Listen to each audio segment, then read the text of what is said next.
महाविकास आघाडीने जर वंचित आणि रिपाईला सोबत घेतले असले तर लोकसभा निवडणुकीत आणखी 6 जागा वाढल्या असत्या। महाविकास आघाडीने वंचित आणि रिपाईल सोबत घेतल्यास त्यांना विधानसभा निवडणुकीत मोठा फायदा होईल। तर विधानसभा निवडणुकीत महाविकास आघाडीला आम्ही 10 जागांची मागणी करणार आहे। आमच्या मागण्या मान्य न झाल्यास आम्ही स्वबळावर विधानसभा निवडणूक लढू, असे मत रिपब्लिक पार्टी ऑफ इंडियाचे सचिव डॉक्टर राजेंद्र गवई यांनी पत्रकार परिषदेत बोलताना व्यक्त केले आहे।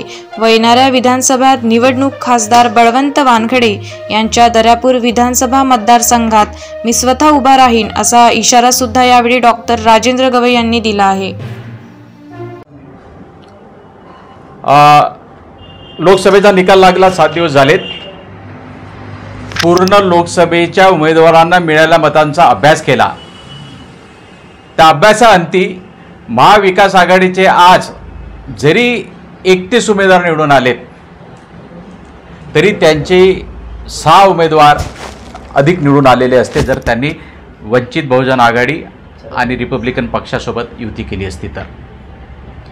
त्या अभ्यासाअंती मी असं बघितलं की जे महाविकास आघाडीचे उमेदवार दुसऱ्या क्रमांकावरती होते त्या 4 ठिकाणी जर का बाळासाहेब आंबेडकरांचे मतं मिळाले असते तर ते निवडून आले असते।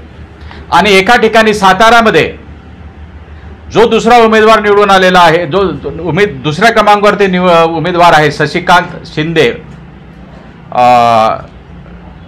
शरद पवार पक्षाचे, त्यांच्या मताच्या ना आमच्या उमेदवाराचे मतं जर मिळाले तर ही सीट 8 ते 9 हजारांनी निवडून आली असती। आमच्या उमेदवाराला 37,000 मतं पडली आणि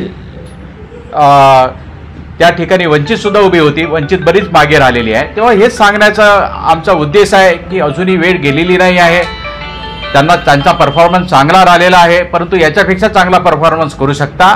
त्यांनी आमच्यासोबत आघाडी करावी, वंचितसोबत आघाडी करावी, आमच्यासोबत आघाडी करावी। वंचित करत नसेल तर आम्ही आघाडी करायला तयार आहोत, परफॉर्मन्स सुधरेल। किती जागांची मागणी करणार तुम्ही राज्यात? आम्ही सुरुवातीला 10 जागांची मागणी करणार। सगळ्यात पहिले प्रस्ताव येऊ द्या, त्याच्यानंतर मागणी करू। त्याच्यानंतर आम्ही आमचा जे काही मागणी आहे ती मागणी त्यांच्याकडे देऊ। तुम्ही कुठून लढणार? माझी दर्यापूरमधून लढण्याची इच्छा आहे। मी पक्षांना, श्रेष्ठींना आणि स्थानिक नेत्यांना त्याबाबत सांगितलं आहे। जर तुम्हाला उमेदवारी मिळाली म्हणजे महायुती जर झाली नाही तर आम्ही स्वबळावरती लढू। अशाच वेगवान घडामोडी पाहण्यासाठी आताच आमच्या जनविकास न्यूज चॅनलला सबस्क्राईब करा आणि रहा रोज अपडेट।